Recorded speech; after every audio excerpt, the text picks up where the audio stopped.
नमस्कार फ्रेंड्स. आपण दलित साहित्य हा विषय अभ्यासत होतो. या विषयातील पुढचा घटक आहे घटक 4 मधील पुढचा घटक आहे कोंडवाडा. दया पवार यांचं आत्मकथन आहे. हे आज आपण अभ्यासणार आहोत. एम ए मराठीच्या हुबळी युनिव्हर्सिटीमधील एम ए मराठीच्या सेमिस्टर 1 मधील दलित साहित्य हा विषय आपण अभ्यासत आहोत.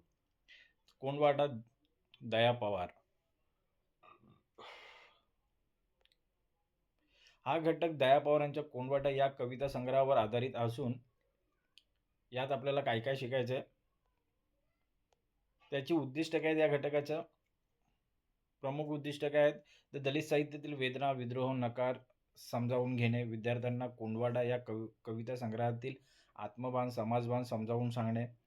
तर कोंडवाडा कविता संग्रहातील अन्याय आणि अन्यायाची जाणीव करून घेणे, कोंडवाडा या कविता संग्रहातील आशावाद समजावून घेणे, कोंडवाडा शीर्षकाचे यथार्थ वास्तव लक्षात करून घेणे. दया पवार यांच्या कोंडवाडा कविता संग्रहाची पहिली आवृत्ती ऑगस्ट 1974 मध्ये प्रकाशित झाली. सप्टेंबर 1994 मध्ये पुनर्मुद्रित झालेली आहे ही कविता संग्रह. या संग्रहातील माझे शब्द हे प्रस्तावना अतिशय महत्त्वपूर्ण आहे. या कविता संग्रहात दलित जाणीव आणि वेदना केंद्रस्थानी आहेत.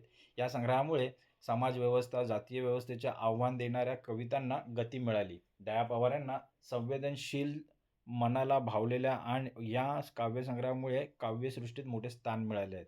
दया पवारांना काय तर संवेदनशील, मनाला भावलेल्या या काव्यसंग्रहामुळे काव्यसृष्टीत मोठे स्थान मिळालेले आहे. 1975 साली राज्य शासनाचा पुरस्कार प्राप्त झाला. कोंडवाडा या दलित साहित्यातील वेदना आणि विद्रोह व्यक्त करणारा तसेच जीवनाचे आणि समाजाचे भान देणारा लौकिक कविता संग्रह मानला जातो. त्यांच्या कवितांमध्ये डॉक्टर बाबासाहेब आंबेडकरांच्या विचारांचा प्रभाव दिसून येतो.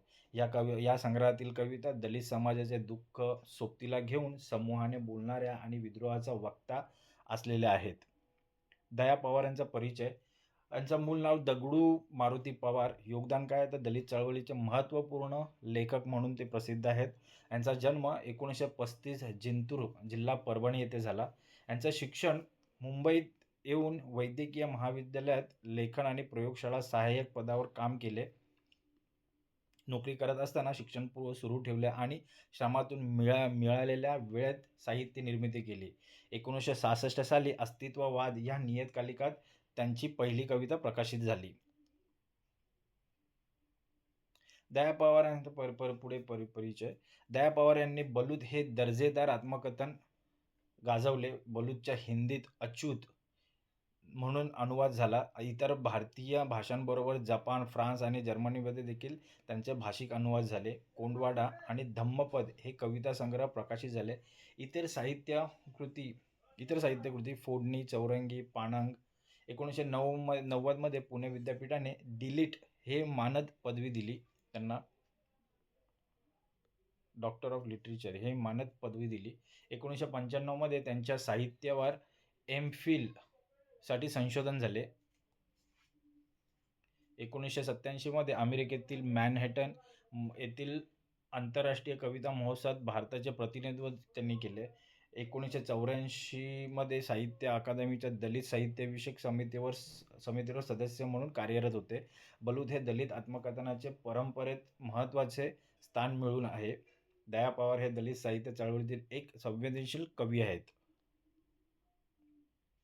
कविता संग्रहाचे वास्तविक माझे शब्द या प्रास्ताविकातून कवीच्या आत्मचरित्रावर व साहित्यिक भूमिकेवर प्रकाश पडतो. दया पवार यांनी त्यांच्या पत्नीचे श्रीधर बहीणपण आणि उपेक्षित बालपण आणि दलित म्हणून येणारे कटू अनुभव यात सांगितलेले आहेत.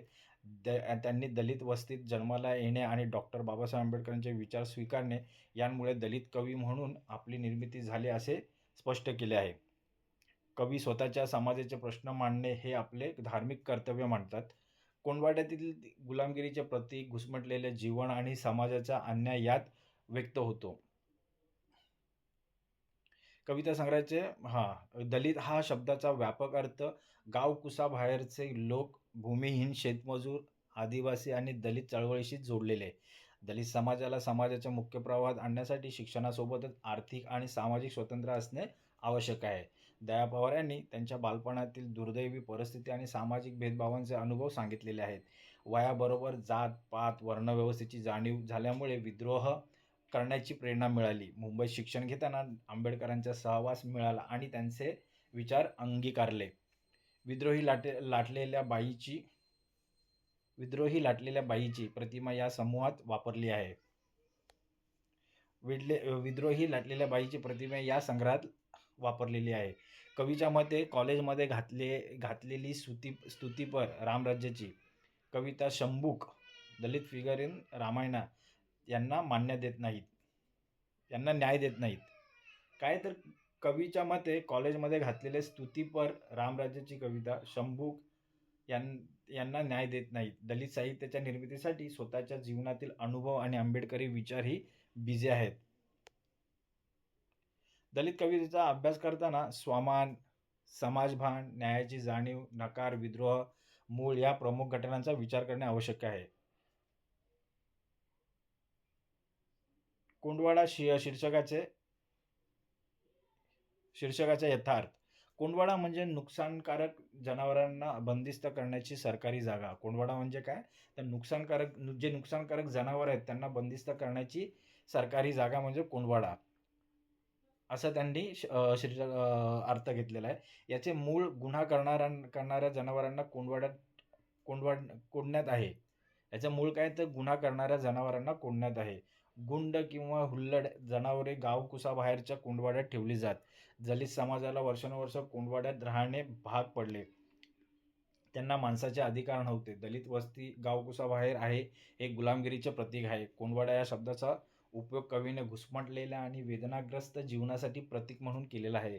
आज विवाद वाटतो कसा वाघेवीला मान मानण्यात वेश्या ही कविता शीर्षकाखाली दिली आहे, जी आज जन्मजात कैदेचे जातीव्यवस्थेचे वास्तव दर्शवते.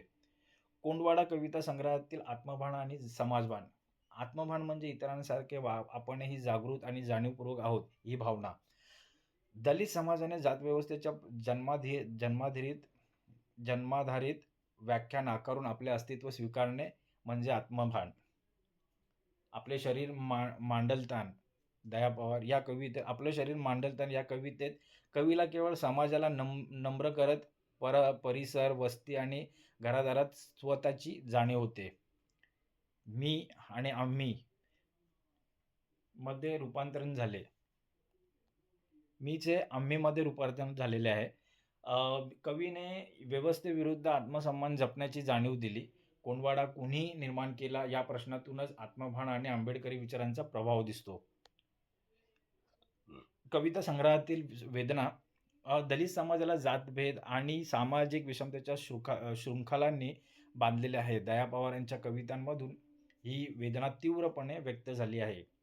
हे झाड ही कविता या वेदनेचे उत्तम उदाहरण आहे. हे झाड विषमता, बहिष्कृतता आणि उपेक्षेचे प्रतीक आहे. दुःखाने दगडांना हे झाड मी पाहिले. या ओळीतून कवीने वेदना, त्रास आणि शोषणाच्या अनुभवाचे वर्णन केले आहे. भेदभाव आणि वंचितता यांमुळे दलित समाजाचे दुःख आकाशाएवढे झाले आहे. शोषणामुळे खोलवर रुतलेल्या दुःख, झाडाचे पानगळ, मरणासमान दुःख हे वेदनेचे प्रतीक आहेत. कविता संग्रहातील वेदना पुढे चालू. हे झाड ह्या कवितेच्या पुढील ओळी. हे झाड साच्यात कोळपून गेले, धमनीत फुटुरू पाषाणाच्या यातना. हे झाड कसली फांदी, फांदलीला जखडलेली कुबडी, मरण येत नाही म्हणून मरणकळा सोसणार. दुःखाने दगडांना हे झाड मी पाहिले. या कवितेमध्ये विवशता, निराशा, स्वेच्छा, अहंकार, बदलाची यातना, दुर्बलता, शोषण यांसारख्या भावना जागृत होतात. दलित लोक शोषित, पीडित असूनही आपल्या मातीशी एकनिष्ठ आहेत, पण त्याचा काळ संपला आहे असे कवी म्हणतात. खरंच कशाला झाली पुस्तकांची ओळख, बरा वळता गोटा, गावाची गुन्हे वळली असती, असल्या इंगळ्या डसल्या नसत्या. ह्या ओळीतून आत्मसन्मानापेक्षा अज्ञानात असणे अधिक बरे अशी खंत व्यक्त केली होते. कवीला स्वतःला बेचिराख हिरोशिमासारखे हिरोशिमा या उपमा दिलेली आहे. कवीला स्वतःला बेचिराग करायचा आहे, कारण आत्मसमर्पण करण्यापेक्षा विद्रोहाची भावना अधिक प्रबळ आहे. मरण व्यक्त होत असतानाही हसणे हे परिवर्तन न झाल्याचे दुःख दर्शवते. मरण व्यक्त होत असतानाही हसणे हे परिवर्तन न झाल्याचे दुःख दर्शवते. अन्यायाची जाणीव. कोंडवाडा कविता संग्रहातील अन्याय आणि अन्यायाची जाणीव. भारतामध्ये अस्पृश्यता या महाभयंकर समस्येने दलित समाजाला त्रास दिला आहे. दया पवार यांच्या कवितांमध्ये आत्महत्या आणि अस्पृश्यता यांसारख्या समस्यांवर प्रकाश टाकून समाजाला जागरूक केले आहे. कवीच्या मते अस्पृश्यतेमुळे माणसाला मानवाधिकार नाकारले जातात आणि मग एकच कोलाहल जनतेत उठला. याच कवितेत दलित समाजाचे अन्याय सहन न करण्याचे आवाहन केले आहे. विडंबनात्मक वर्णन. पशुवत जनावरांसारखे जीवन जगणे, पाणी पिण्यासही वंचित ठेवणे, पिळवणूक सहन करणे. गंगा सिंधूच्या प्रवाहातून पाण्यापासून वंचित केले आहे. दलित वस्ती गावकुसाबाहेर गावापासून दूर होती. दलित लोकांना माणूस म्हणून न पाहता केवळ श्रमिक कामगार म्हणून मानले गेले. कोंडवाडा कविता संग्रहातील अन्यायाची जाणीव. दलित समाजाला पिंजऱ्यात बंदिस्त कोंडवाडा करून दुर्बल केले गेले आहे. मागच्यांच्या वेठबिगार ओढता लोकांमध्ये होऊनी पडद्या विडा पिंजऱ्यात मोडून झाले. या ओळीत दलित पिढ्यांच्या शोषणाचे आणि गुलामगिरीचे वर्णन करतात. दलित समाजाचा अन्याय आजही सुरू आहे, पण बाबासाहेब आंबेडकरांच्या शिकवणीने विद्रोहाची जाणीव झाली आहे. दया पवार यांनी प्रतीक्ष या कवितेतून दलित समाजाची अस्वस्थता आणि क्रांतिकारकता बदल करण्याची शक्ती व्यक्त केली आहे. पोलादी चौकटी माझ्या मनात मी क्रांतीच्या घोषणेसाठी उचल. यातून क्रांतीची तीव्र इच्छा व्यक्त होते. कवी हंसराज कवितेत अन्यायाविरुद्ध लढण्याचे आवाहन करतात. पुढे भर हटतात आळा दावी भोंगती इंडियन आणि कुणी एका काही मागोरे सोजत. या ओळीत पराभूत झालेल्यांना म्हणजे दलित समाजाला लॉस एंजेलिस येथील लुईस या व्यक्तीच्या विद्रोही कथा ऐकल्याचे वर्णन आहे. विद्रोह आणि नकार. कोंडवाडा कविता संग्रहातील विद्रोह आणि नकार. अन्यायावर आपल्या समाजावर झालेल्या शोषणावर केवळ जाणीव ठेवून चालायचं नाही, तर त्यावर विद्रोह करून नकार देणे आवश्यक आहे. दया पवारांनी समाजाला तुम्ही प्रकाशाचे पूजक म्हणजे तुम्ही प्रकाशाचे उपासक आहात, अतिदीप भव, स्वतःच्या प्रकाशाचे व्हा असे संदेश दिला आहे. ज्यांच्या आयुष्यात तुम्ही जय जयकार केलात ते केव्हाच निस्तेज झाले आहेत. या कवितेतून जुन्या परंपरा आणि देवत्व नाकारले आहे. हे महाकवी. या प्रसिद्ध कवितेत कवीने वाल्मिकी रामायणकार यांच्याशी संवाद साधला. कवीच्या मते वाल्मिकीचे रामराज्य ज्या समाजात दलित शोषित होते मान्य नाही. वाल्मिकींचे रामराज्य मान्य नाही. ज्यांना त्यांनी महाकवी म्हणून स्वीकारले नाही त्यांना वाल्मिकींनीही स्वीकारले नाही. तुला महाकवी तरी कसे म्हणावे, हा अन्याय अत्याचार तिरस्कार टगणारा. एक जरी श्लोक तू रचला असतास तर तुझे नाव काळजावर कोरून ठेवले. या ओळीतून कवीने वाल्मिकींच्या काव्यावर नकार आणि सामाजिक अन्यायाविरुद्ध विद्रोह दर्शवला. यात जात धर्म आणि या नावाखाली दलित समूहांना नाकारणारी व्यवस्था नाकारली.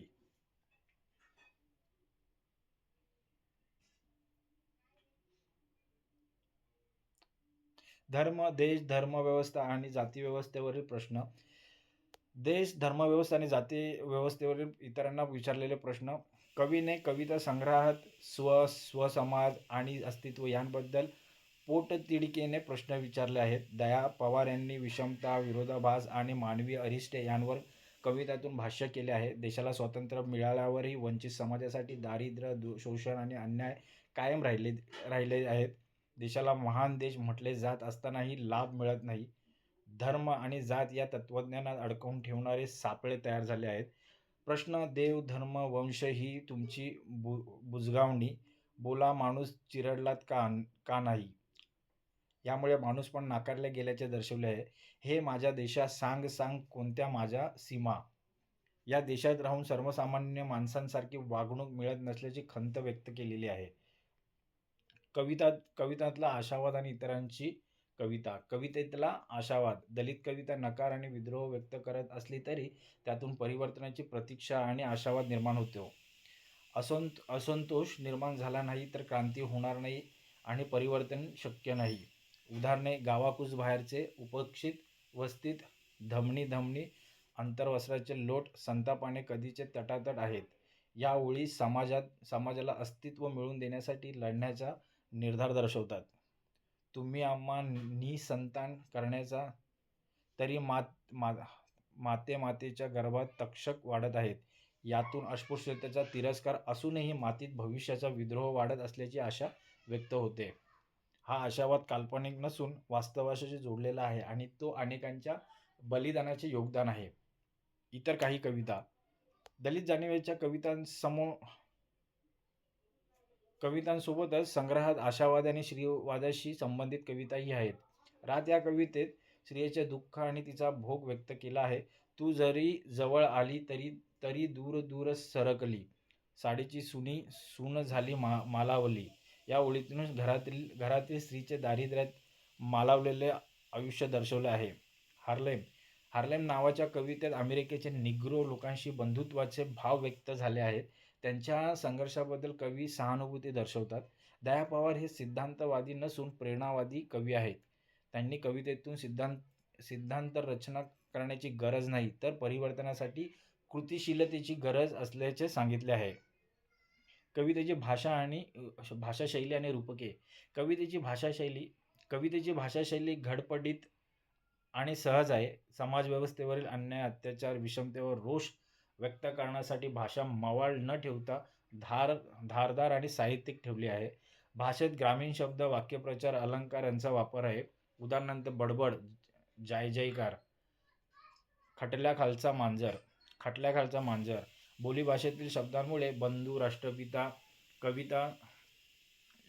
कविता समाजातील लोकांशी सहज जोडली जाते. शैलीत रक्तरंजित, विद्रोह, समाजरूप आणि कठोरता आहे. कवितेतील रूपके: प्रतीके, प्रतिमा, प्राककथा. दया पवार यांनी कवितांत बौद्ध वाङ्मय, हिंदू पुराणकथा, रामायण, महाभारत आणि जागतिक इतिहास यातील पात्रांचा उपयोग प्रतिकात्मक केला आहे. उदाहरणे: विश्वरूप, रावण, रोम, साम्राज्यशाहीचे प्रतीक, शंभूक, न्यायाचे प्रतीक, हिंदू धर्माच्या रूढी, परंपरांना नकार देण्यासाठी बुद्ध, ख्रिस्त, जंगल, भिक्खू या प्रतिमांचा वापर केला आहे. आम्ही आजही आहोत या ओळीतून दलित लोकांच्या अस्तित्वाची जाणीव करून दिली आहे. याचा समारोप कसा आणि संदर्भ कधी घेता येईल तर दलित समाजाला भोगाव्या लागणाऱ्या यातनांचे वास्तव आणि सर्व वर्गांनी दिलेली वागणूक कवीने व्यक्त केली आहे. कविता संग्रहात जात, धर्म, वर्ण, वंश यांनी निर्माण केलेल्या माणूसपण नाकारणाऱ्या व्यवस्थांना नकार दिला आहे. दया पवार यांनी आपल्या समाजाचे आत्मपरीक्षण केले आहे आणि मनावर आधारलेल्या मूल्यांचा आधार घेतला आहे. त्यांनी आपल्या संवेदनशील मनात उपस्थित झालेले अनेक प्रश्न मांडलेले आहेत. दया पवार यांचे दलित साहित्याच्या इतिहासात महत्त्वाचे स्थान आहे. प्रतीके: अवशोष, चातुर्यवर्ण, प्राकता, इरणाळा, ध्वज, खेडकर ही प्रतीके आहेत.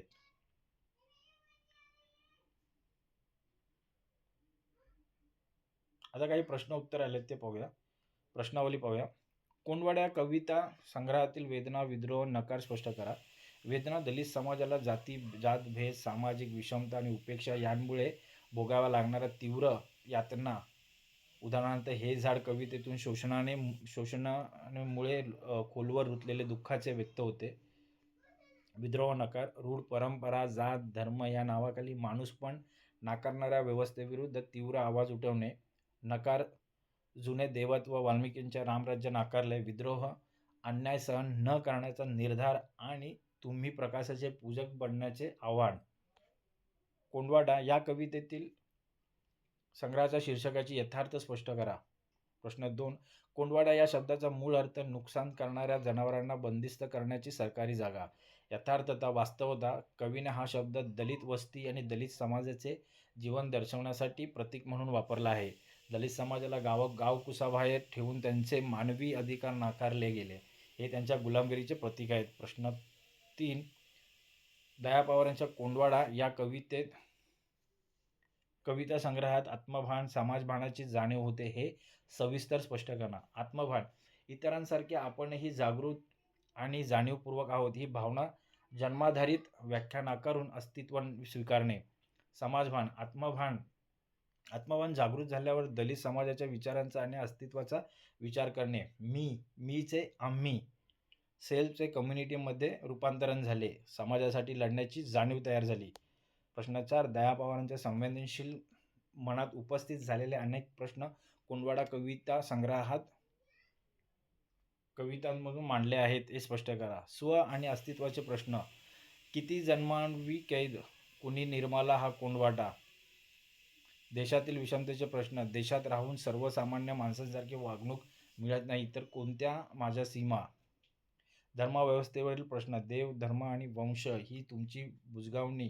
बोला, माणूस चिरडला का नाही. प्रश्न 5. तुम्ही महाकवी तरी कसे म्हणावे. हा अन्याय अत्याचार वेशीवर टांगणारा एक जरी श्लोक तू रचला असतास तर तुझे नाव काळजावर कोरून ठेवले असते. या ओळीतील आशय स्पष्ट करा. संदर्भ. हे महाकवी या कवितेतील असून कवीने वाल्मिकी यांच्याशी संवाद साधला आहे. आशय. वाल्मिकीने आपल्या काव्यात रामायणात रामराज्याची स्तुती केली, परंतु रामजयात दलित समाज शंभूक शोषित होता. कवीला वाल्मिकींचा गौरव. महाकवी अमान्य आहेत कारण त्यांनी दलित समाजावर होणारा अन्याय आपल्या काव्यातून व्यक्त केला नाही. जर त्यांनी अन्यायाचा एक जरी श्लोक रचला असता तर ते खऱ्या अर्थाने वंदनीय ठरले असते. यातून सामाजिक न्यायाला काव्यापेक्षा अधिक महत्त्व दिले आहे. टिपा. कुंडवाडा कवितेतील आशावाद. दलित कवितेतील विद्रोह व नकारातून परिवर्तनाची प्रतीक्षा आणि नवी क्रांती करण्याची आशा आहे. अन्यायाविरुद्ध लढण्याचा निर्धार आणि आत्मसन्मानाने जगण्याचा विश्वास व्यक्त होतो. मातेच्या गर्भात तक्षक वाढत आहे या प्रतीकातून भविष्यातील विद्रोहाची शक्ती वाढत असल्याचा आशावाद आहे. टिप 2. कुंडवाड्यातील रूपके, प्रतीके, प्रतिमा व कथा. दया पवार यांनी कवितांत बौद्ध वाङ्मय, हिंदू रामायण कथा, पुराणकथा आणि जागतिक इतिहास यातील पात्रांचा उपयोग प्रतिकात्मक केला आहे. याचं उदाहरण. हे झाड शोषणाचे प्रतीक, बुद्ध ख्रिस्त बंडखोर नकार, रावण शंभूक अन्यायग्रस्त विद्रोही. ही प्रतीके दलित समाजाच्या आकलनासाठी महत्त्वाची आहेत. दया पवार कुंडवाडा या कविता संग्रहात. दया पवार दगडू मारुती पवार दलित चळवळीचे महत्त्वाचे लेखक. बलूत आत्मकथन. कुंडवाडा हा कविता संग्रह प्रसिद्ध. कुंडवाडा हा केवळ कविता संग्रह नसून तो दलित वेदना, विद्रोह, आत्मभान आणि आशावाद व्यक्त करणारा दगडू पवार यांच्या जीवनाचा सार आहे. कुंडवाडा कविता संग्रहातील आत्मभान. आत्मभान म्हणजे इतरांसारखेच आपणही जागृत आणि सन्मानाचे आहोत याची जाणीव. जाती व्यवस्थेचा जन्माधारित अर्थ नाकारून मानवीय अस्तित्वाचा विचार करणे. आंबेडकरी विचारांमुळे आत्मभान मिळाले आणि सामाजिक न्यायासाठी लढण्याची जाणीव झाली. टिप 5. कुंडवाडा शीर्षकाची यथार्थता. कुंडवाडा हे शीर्षक गुलामगिरी, उपेक्षा आणि बहिष्कृतता यांचे प्रतीक आहे. दलित समाजाला गावकुसावर ठेवून त्यांना जनावरांसारखी वागणूक मिळाली या वास्तवाचे दर्शन या शीर्षकातून होते. पुढे काय आणखी प्रश्न आलेत ते पाहूया. दया पवार यांच्या कुंडवाडा कविता संग्रहाच्या प्रकाशनाची पार्श्वभूमी व महत्त्व स्पष्ट करा. दया पवारांच्या कुंडवाडा कविता संग्रहाची पहिली आवृत्ती ऑगस्ट 1974 मध्ये प्रकाशित झाली. हा संग्रह दलित साहित्यातील वेदना, विद्रोह आणि नकार समजावून सांगतो. या संग्रहामुळे दलित जाणीव आणि वेदना केंद्रस्थानी आल्या. या काव्यसंग्रहास 1975 साली राज्य शासनाचा पुरस्कार प्राप्त झाला आणि तो दलित साहित्यातील एक लौकिक कविता संग्रह मानला गेला. कुंडवाडा या शीर्षकाचा. प्रश्न 2. कुंडवाडा या शीर्षकाचा यथार्थ वास्तव कवीने कसा मांडला. कुंडवाडा म्हणजे नुकसान करणाऱ्या जनावरांना बंदिस्त करण्याची सरकारी जागा. कवीच्या मते दलित समाजाला वर्षानुवर्षे कुंडवाड्यात राहणे भाग पडले आहे जिथे त्यांना माणसाचे अधिकार नव्हते. दलित वस्ती गावकुसाबाहेर असणे ही गुलामगिरीचे प्रतीक आहे. कुंडवाडा या शब्दाचा उपयोग कवीने घुसमटलेल्या आणि वेदनाग्रस्त जीवनासाठी प्रतीक म्हणून केला आहे. प्रश्न 3. कुंडवाड्यातील कवितेमध्ये आत्मभान आणि समाजभान या संकल्पनांचा अर्थ काय आहे. आत्मभान म्हणजे इतरांसारखे आपणही जागृत, जाणीवपूर्वक आहोत ही भावना जाती व्यवस्थेच्या जन्माधारित व्याख्या नाकारून स्वतःचे अस्तित्व स्वीकारणे म्हणजे आत्मभान होय. समाजभान. इतरांसारखेच आपणही योग्य आहोत या विचाराने दलित समाजाने आपले अस्तित्व स्वीकारणे म्हणजे समाजभान होय. दलित वस्तीत जन्माला येऊन डॉक्टर बाबासाहेब आंबेडकरांचे विचार स्वीकारल्यामुळे मी चे आम्हीमध्ये रूपांतर होऊन समाजभान निर्माण झाले. प्रश्न 4. दया पवारांनी हे महाकवी या कवितेतून वाल्मिकांना कोणता प्रश्न विचारून विद्रोह व्यक्त केला? हे महाकवी या कवितेतून दया पवार यांनी रामायणाचे निर्माते वाल्मिकी यांच्याशी संवाद साधला. कवीने त्यांना प्रश्न केला की हा अन्याय अत्याचार वेशीवर टाकणारा एक जरी श्लोक तू रचला असतास तर तुझे नाव मी काळजावर कोरून ठेवले असते. वाल्मिकींनी रामराजाची स्तुती केली, पण ज्या समाजात दलित शोषित होते त्यांना त्यांच्या दुःखाची नोंद न घेतल्यामुळे कवीने त्यांच्या काव्यावर नकार आणि सामाजिक अन्यायाविरुद्ध विद्रोह दर्शवला. प्रश्न 5. दया पवारांच्या कवितेतील भाषाशैलीचे 2 वैशिष्ट्ये स्पष्ट करा.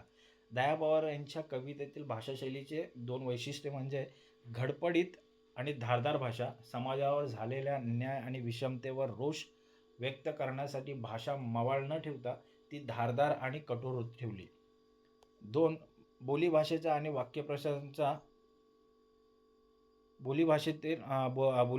वाक्यप्रचारांचा वापर. त्यांनी आपल्या साहित्यात बोलीभाषेतील शब्द आणि वाक्यप्रचार, उदाहरणार्थ बडबड, खटल्याखालचा मांजर वापरून कवितांना सामाजिक आणि वास्तववादी बनवले.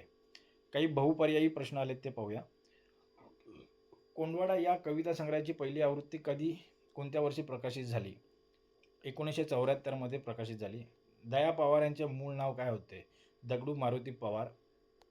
कोंडवाडा कविता संग्रहास कोणत्या साली राज्य शासनाचा पुरस्कार मिळाला? 1975 साली मिळाला.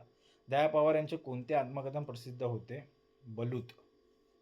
कोंडवाडा या शीर्षकातून कवीला कशाचे प्रतीक दर्शवायचे आहे? गुलामगिरीचे प्रतीक दर्शवायचे आहे. कोंडवाडा कविता संग्रहातील कोणत्या कवितेत वेदना आणि शोषणाचे प्रतीक म्हणून झाड वापरले आहे? हे झाड. या आत्मभान म्हणजे काय? इतरांसारखे आपणही जागृत असणे म्हणजे आत्मभान. दया पवार यांनी आपल्या कवितेत कोणत्या महाकवींशी संवाद साधत विद्रोह व्यक्त केला? महर्षी वाल्मिकी. दलित कवितेत आशावाद कशातून निर्माण होतो? नकार आणि विद्रोहातून आशावाद निर्माण होतो. MCQ 10. हे माझ्या देशा सांग सांग कोणत्या माझ्या सीमा या ओळीतून कवी कोणता भाव व्यक्त करत आहे? देशातील विषमतेची खंत व्यक्त करत आहे. ओके, तर फ्रेंड्स, हा घटक आपण चांगल्या प्रकारे इथे हाताळलेला आहे. हा घटक इथे संपुष्टात आलेला आहे.